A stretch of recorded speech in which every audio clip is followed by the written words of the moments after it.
Bienvenidos, esto es Radio Sefarad y estas son las noticias. Un día más empezamos con los titulares. Nuevo apuñalamiento y no imputación para la mujer que se hizo pasar por terrorista para que la mataran. Según el Papa Francisco, los ataques a Israel son actos antisemitas. Israel pide que Iberia sancione al piloto que anunció la llegada a Palestina al aterrizar en Israel. Y el fútbol holandés horrorizado por una pancarta antisemita contra Cruyff.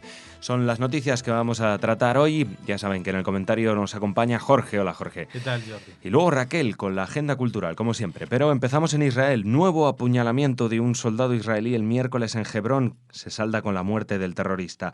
El suceso ocurrió cuando el palestino atacó a un policía de fronteras en un control militar en el camino que conecta el asentamiento de Kiryat Arba con la Cueva de los Patriarcas. Por otra parte, la Agencia de Seguridad de Israel, el Shin Bet, ha anunciado que no imputará por terrorismo a una atacante palestina herida por las fuerzas de seguridad israelíes hace 3 semanas en Afula, cuando blandía un cuchillo en la estación de autobuses. La mujer, residente en la localidad de Nazaret, no pretendía cometer un crimen, sino que se hizo pasar por terrorista para forzar a las fuerzas de seguridad a abrir fuego contra ella. La mujer perdió la custodia de su hijo tras otro intento de suicidio y tiene un historial de enfermedades mentales y hospitalizaciones. Las autoridades presentarán solo cargos menores contra ella.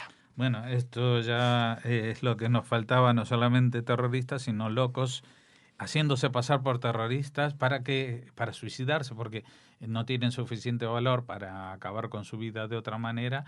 Pues a esta mujer no se le ocurrió mejor cosa que salir con un cuchillo en el clima que estaban viviéndose en Israel. Salir con un cuchillo. Lo que llama la atención es cuando se han visto las imágenes por YouTube y en otros medios, es que la mujer está al lado de un judío ortodoxo y no lo acuchilla. No le está acuchillando, pero claro, está con el cuchillo en la mano gritando me voy a matar a todos los judíos o lo que sea. Pues la tienen rodeada, no tira el cuchillo al suelo, hasta que, bueno, después de insistirle y gritarle varias veces, pues no sé si le disparan a los pies o lo que sea y se la llevan. Eso es lo que pasó hace 3 semanas, claro.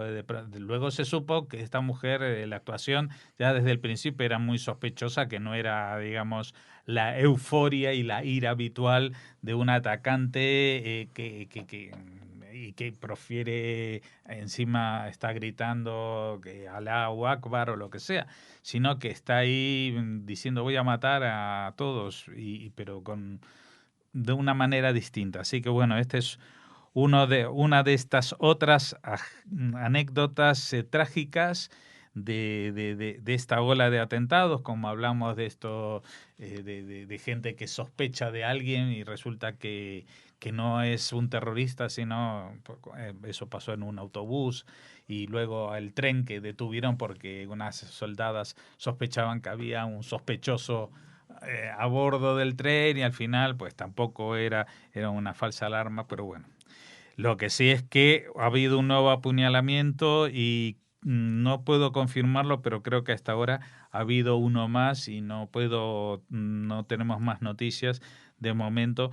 Lo que sí, nuevamente este apuñalamiento sigue la misma tónica o la misma tendencia de los últimos días y cada vez con menor intensidad o con menor cantidad de casos, que es apuñalamientos a soldados o policías de frontera, que son los únicos que tienen contacto directo con los palestinos, en los pasos, en los controles o lo que sea, y en la zona de los territorios en disputa, que es donde viven la mayoría de estos palestinos, ¿no? Porque antes estábamos hablando las primeras semanas de gente de los barrios de Jerusalén Este y de gente que vive dentro de Israel. Pues de alguna manera las medidas de seguridad que se han puesto y el estado de alerta que tiene la población han frenado la expansión de nuevos casos, porque por otra parte las esperadas declaraciones de las autoridades palestinas para tranquilizar y frenar esta ola no se han hecho oír, con lo cual si la cosa se está calmando no es por absolutamente nada que haya hecho ni el presidente palestino ni ninguna otra autoridad de la dirigencia palestina, Más bien se debe a las medidas de seguridad que ha impuesto Israel y que esperemos que permitan que esto se enfríe y que la gente, los palestinos, los árabes, ya no es que reflexionen sobre el futuro, pero que se entiendan que nunca se habló y nunca estuvo en peligro un cambio en el estatuto o en el estado de las relaciones con respecto a la explanada de las mezquitas y el acceso a la mezquita Al-Aqsa. Israel tiene desde hace años un problema con la mezquita Al-Aqsa porque se ha convertido en un símbolo y allí muchas veces los viernes, que es el día más importante de la oración, pues se congregan no gente que van a rezar, sino gente que van a armar enfrentamientos con la policía. Entonces, bueno, eso también se ha controlado a veces impidiendo el acceso estos viernes a gente menores de 40 años. No se prohíbe el rezo, sino simplemente se trata de frenar problemas que no tienen nada que ver con la religión, que tienen que ver con la violencia. Esperemos que todo vuelva a calmarse y que dejen de haber estos acuchillamientos en la calle y no solamente que la violencia física se calme, sino que también se calme de alguna manera esta violencia mental, pensando de que Israel solamente quiere arrebatarles los sitios sagrados y otras mentiras que han propagado. Seguimos. Después de una reunión privada el miércoles con el Papa Francisco, el presidente del Congreso Judío Mundial, Ronald Lauder, dijo que al preguntarle por el tema, el pontífice calificó los ataques a Israel como actos antisemitas. Según afirmó, le dijo al Papa: Su Santidad, las personas suelen decir yo no soy antisemita, soy anti-Israel, a lo que respondió: atacar a los judíos es antisemita, como también lo son los ataques al Estado de Israel. Puede haber desacuerdo político entre los gobiernos, pero el Estado de Israel tiene todo el derecho de existir en seguridad y prosperidad.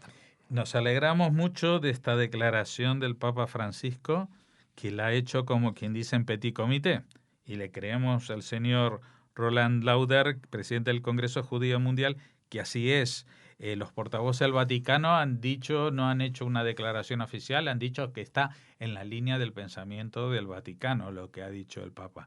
Pero la verdad es que si bien esto es lo que aparece sotto voce, utilizando el italiano del Vaticano, o sea, en reuniones privadas, nos gustaría que esta declaración se plasmara de alguna manera como una conducta oficial del cristianismo hacia Israel. El jefe de la Iglesia cristiana, el jefe de la Iglesia católica, haría muy bien aclarando este tema, no solamente al presidente del Congreso Judío Mundial, sino especialmente a sus feligreses, que muchas veces confunden ambos términos y piensan que pues es totalmente legítimo poner en discusión, no poner en discusión, sino negar el derecho de Israel a su existencia, cosa que, según nos ha contado Roland Lauder, el Papa Francisco le ha dicho que lo entiende eso como una forma más de antisemitismo, cosa que de la que reniega absolutamente. Cambiemos de tema. Israel pedirá a la compañía aérea española Iberia que sancione al piloto que al aterrizar este miércoles en Tel Aviv anunció la llegada del vuelo a Palestina. Los hechos ocurrieron en el vuelo 3316 de Madrid a Tel Aviv, en el que el piloto, tras aterrizar, dio la bienvenida al pasaje a Palestina en lugar de a Tel Aviv o a Israel. Testigos citados por el diario Yediot Aharonot dijeron que ese fue su mensaje en español, pero que cuando lo hizo en inglés sí dijo bienvenidos a Tel Aviv. El caso, que fue difundido por las redes sociales, indignó a numerosos israelíes que iban en el vuelo y que entendían español, algunos de los cuales recriminaron al piloto al desembarcar. Sí, incluso hubo algún intento de portavoces de la compañía a pie del avión, excusándose, diciendo que fue un error del piloto y que luego lo corrigió en inglés. O sea, porque lo dijo en español, bienvenidos a Palestina, y después, welcome to Tel Aviv. Vamos a ver, esto no es la primera vez que pasa. Ya pasó con un vuelo de Alitalia y el piloto de Alitalia fue sancionado impidiéndole volver a volar en esa ruta. Esto es lo primero que dijo la compañía Iberia, que el piloto no volvería a volar en esa ruta. Pero el Ministerio de Asuntos Exteriores de Israel quiere más contundencia, quiere una sanción ejemplarizante, porque esto ya empieza a ser una conducta que no se puede tolerar. Eh, Imagínese usted que viene en un vuelo de Israel, usted va camino a Madrid o vive en La Rioja, en Córdoba o donde sea, ¿no? Pero hace escala en Barcelona el vuelo. Y entonces el piloto israelí dice en español: bienvenidos a la República Catalana. ¿Cómo se lo tomaría usted? ¿Le parece lógico que un piloto ponga en cuestión la soberanía del país donde está aterrizando? Me parece totalmente fuera de lugar y que exige una sanción mucho más contundente, que va más allá de que no haga esa ruta, que igual entonces es un mecanismo que pueden tener los pilotos cuando dicen: es que a mí volar a Tel Aviv no me gusta, entonces prefiero volar a Amán, y entonces voy a hacer el numerito de decir que viajo a Palestina y ya está. No, esto hay que sancionarlo. Yo no quiero aquí especular cuáles son las sanciones. Me imagino que los pilotos deben tener muchas prebendas y facilidades que se pueden suspender temporalmente, y que les va a molestar mucho si lo hace la compañía, pero esto es un tema que hay que acabarlo de cuajo, y con una sanción ejemplarizante, como dije antes. Seguimos, hablamos de una pancarta antisemita relacionada con el internacional holandés Johan Cruyff, que, como saben, es víctima de un cáncer de pulmón y que se desplegó en el partido del sábado pasado entre el Vitesse Arnhem y el Ajax, un hecho que ha provocado un gran escándalo en el fútbol holandés, cuyos equipos han acordado hacerle un homenaje a Cruyff en el minuto 14 de sus próximos partidos, en referencia a su dorsal. Un seguidor del Vitesse Arnhem desplegó una pancarta con la inscripción: "Judíos tienen cáncer", en referencia a Cruyff, que en 2013 estuvo en el memorial del Holocausto Yad Vashem en Jerusalén, donde recordó a los 3 miembros de su familia asesinados por los nazis. Por su parte, el Ajax de Ámsterdam es un club con una importante presencia e historia judía. El Vitesse de Arnhem se ha mostrado horrorizado por el despliegue de esta pancarta y ha solicitado a sus aficionados que ayuden a localizar al seguidor que la desplegó. Y yo, con una noticia como esta, la verdad que tengo envidia de los holandeses. Envidia de que en el fútbol, porque estamos hablando, el fútbol ya se sabe que es un deporte que despierta pasiones agresivas, bajas, todo lo que sea, pero que incluso con un individuo que saca una pancarta de este estilo, pues el propio club al que está representando este individuo, o sea, es un aficionado del Vitesse Arnhem, pues el club de Arnhem ha declarado que está horrorizado por eso. Por supuesto el Ajax, pero todo el fútbol holandés y toda Holanda está horrorizado y como mirándose al espejo diciendo: ¿pero qué pasa aquí? ¿Cómo se puede insultar un insulto antisemita? No, ya en el fútbol, en cualquier circunstancia de la vida. Aquí en España, desgraciadamente, las cosas no son así. No son así en el fútbol español y fuera de la cancha. En situaciones mucho más civilizadas, pues exhibir una pancarta contra los judíos no despierta ningún sentimiento de unanimidad de todo un país, y menos de sectores ultras como estos que siempre acuden a los partidos de fútbol. Y esto no es una cuestión de la represión policial o el control que haya para que no haya incidentes violentos. Es que la violencia no es solamente la física. Exhibir un cartel como este es un tremendo varapalo, es de una violencia verbal que es insostenible, pero que en muchos países es tolerada para no levantar demasiados, no hacer demasiado escándalo cuando hay pronunciamientos o señales antisemitas. Mira, Jordi, aunque sea en otro orden de cosas, yo quiero contar aquí una anécdota. En un colegio, en la puerta de un colegio de donde yo vivo, habían pintado en el muro varias personas de la historia. En una de ellas aparecía una pintura simbolizando a Ana Frank. Y sobre ella escribieron con aerosol a por 6 millones más. Yo llamé por teléfono al centro para decir si habían denunciado esto. Y dijeron, no, lo hemos borrado, pero no queremos denunciar porque entonces le estamos dando Paulo y le estamos dando más importancia a la que tiene. Pues no, yo soy de la idea, y creo que los oyentes de Radio Sefarad estarán conmigo, es que la tolerancia es cero a este tipo de pronunciamientos, porque si no, como no les pasa nada, van a seguir haciéndolo, y no es solamente manchar paredes. Manchar paredes es el primer paso hacia una violencia que no quiero aceptar hasta dónde llega, porque todo el mundo sabe hasta dónde puede llegar. Gracias, Jorge. Con esto terminamos las noticias de la semana, así que buen fin de semana, Jorge. Shabbat Shalom. Shabbat Shalom. Esperen, que todavía queda Raquel con las noticias culturales.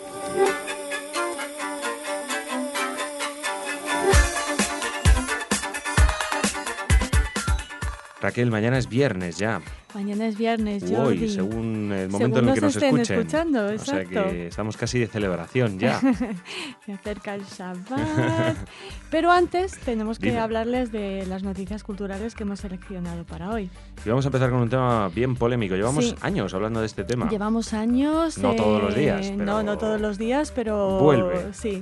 Es recurrente y bueno, les vamos a hablar de la polémica que se sigue desatando en torno a la publicación, no del make-up, porque está prohibido, como saben, por los ministros regionales de justicia alemanes, sino de la publicación de una versión comentada por historiadores del texto firmado por Hitler. Ya saben que está muy próximo el final de la protección de los derechos de autor, y ante la posibilidad de que aparezca esta publicación, bueno, pues en Alemania hay opiniones muy enfrentadas.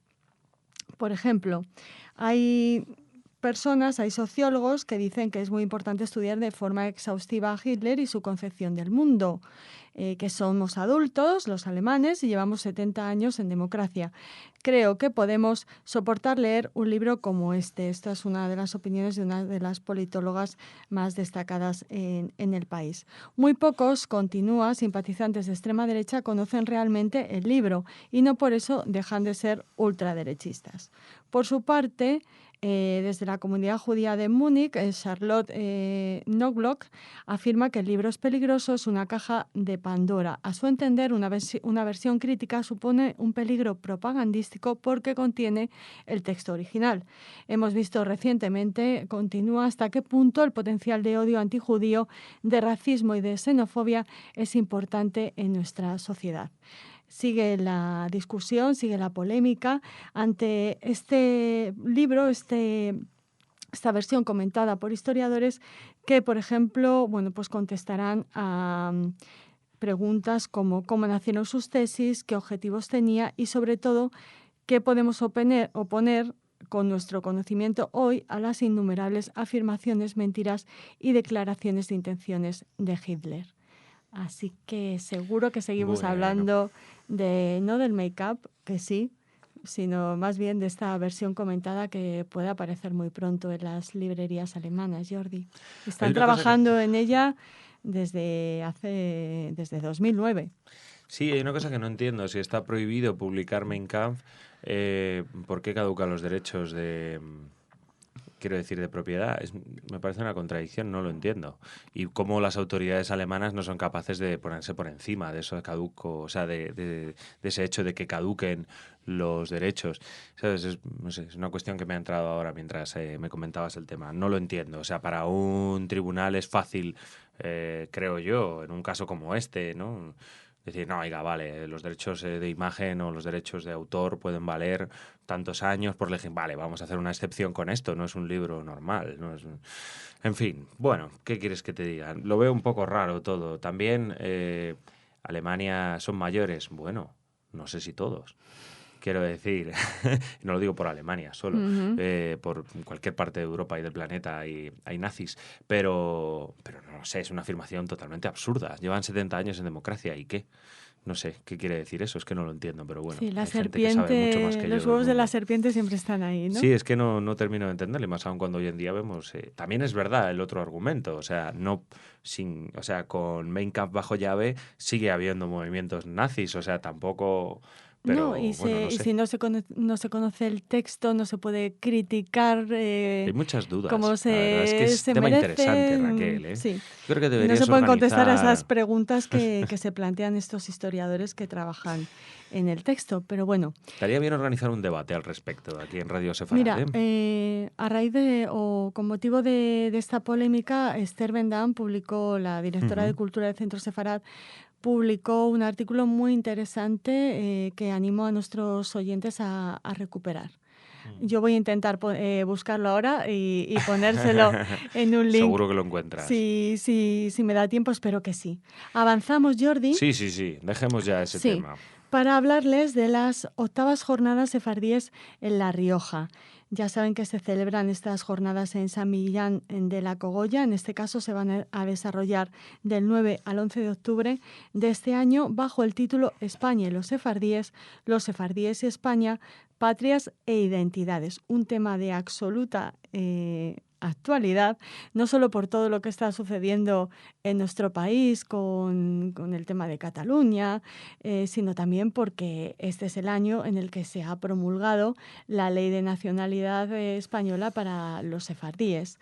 Sobre este tema, sobre la Ley de Nacionalidad, habrá 2 coloquios muy interesantes en estas jornadas. El primero tendrá lugar el 10 de noviembre a las 18:45 y se titula La Ley de 2015 de Nacionalidad a los sefardíes. 1. ¿Por qué? Una pregunta interesante. Modera Uriel Macías, con quien vamos a tener la oportunidad de hablar sobre estas jornadas. Emitiremos la entrevista en los próximos días. Y en este coloquio participan Miguel de Lucas, director del Centro Sefarad Israel, Karen Sharjon, que es directora del Instituto Turco Sefardí el Instituto Turco Sefardí de Cultura, y además del Centro El Amanecer en Estambul, Fernando Rodríguez Lafuente, que pertenece a la Fundación Ortega Marañón, Revista de Occidente, e Ignacio Ruiz, director de la Cátedra España-Israel de la Universidad Rey Juan Carlos. Si este es el primer coloquio, al día siguiente, el 11, a las 6 de la tarde, la Ley de Nacionalidad 2015 a los sefardíes se hablará en torno a para quién y cómo.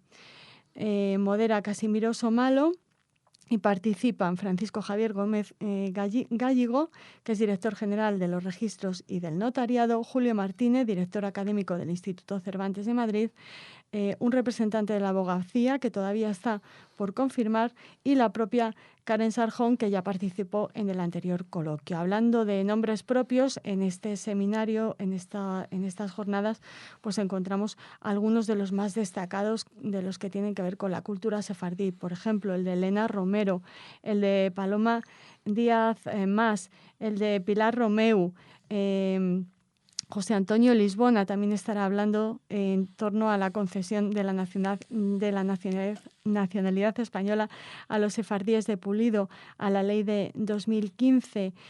Temas interesantísimos y siempre, como nos ha comentado en otras ocasiones Uriel Macías, con ese objetivo de que estas jornadas sean participativas, que no se quede tan solo en una serie de conferencias o de coloquios en los que los asistentes sean meros oyentes, sino que luego los pasillos, en esos espacios de convivencia que se dan en estas jornadas, bueno, pues que surjan temas de discusión, se continúa hablando de lo que se ha presentado en las conferencias o en los debates, y de ahí surjan temas interesantes también para que estas jornadas sefardíes en La Rioja sigan vivas. Ya han cumplido 8 años, así que les deseamos lo mejor y desde aquí les felicitamos. Bueno, jornadas sefardíes en La Rioja. Voy a hacer una broma fácil, Raquel. No sé si terminará con una degustación de vino kosher. No creo. Eso que se lo tomen luego en el bar. Bueno, pues nada, y que también sigan hablando, como decía Uriel, ¿por qué no? Tomando un vinito, seguimos hablando sobre estos temas y estas jornadas tan intensas y tan intelectuales. Cambiamos de tema. Cambiamos de tema y llegamos a un clásico de una esta agenda cultural, que es la literaria. recomendación para el viernes, para el fin de semana. Un nuevo título que llega a nuestras manos. En este caso se trata de Las llaves de Gibraltar, firmado por Sam Benadí, y que pone que está editado por Nagrela Editores.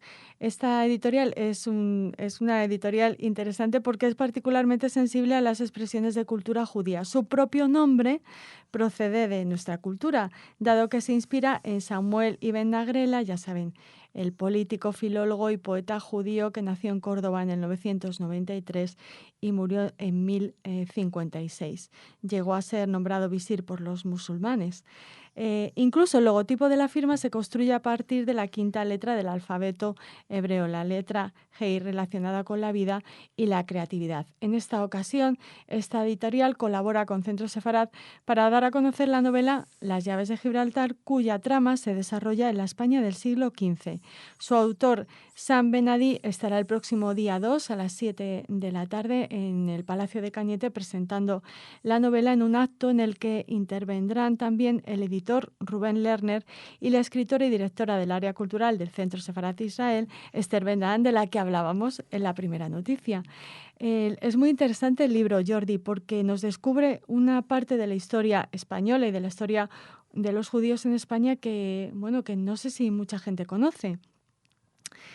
Que es que 18 años antes de la expulsión de los judíos de España en 1492 y 12 después de ser tomada a los musulmanes Granada, los conversos de Córdoba compraron, habitaron y gobernaron Gibraltar durante 2 años. Pues no lo sabía para nada. A partir de este poco conocido hecho histórico, el autor, Sam Benadí, construye la historia apasionante y cautivadora de Pedro, un converso cordobés que protagonizará la compra de Gibraltar y su conversión en un lugar de acogida y refugio de los cada vez más perseguidos judíos y judeoconversos, al tiempo que traza un retrato vivo, preciso y fiel de la época, sus costumbres, sus personajes, sus intrigas y especialmente, como no, hace un retrato de la población judía y judeoconversa.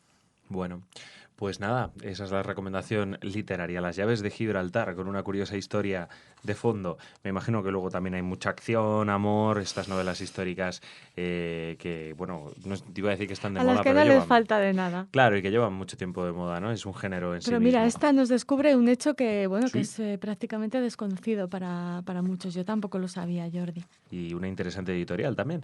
Bueno, Raquel, pues muchas gracias y que tengas un buen fin de semana, que lo pases muy bien, que descanses Shalom. si puedes. Y shalom, ya nos vemos... Nos vemos el lunes. Las noticias de los lunes. Con las noticias diferentes que hace Raquel. Nada, a todos los oyentes. Sí, yo también iré con Raquel y conmigo. Y nada, nos vemos entonces el martes. Volvemos con la actualidad en Radio Sefarad. Shabbat Shalom.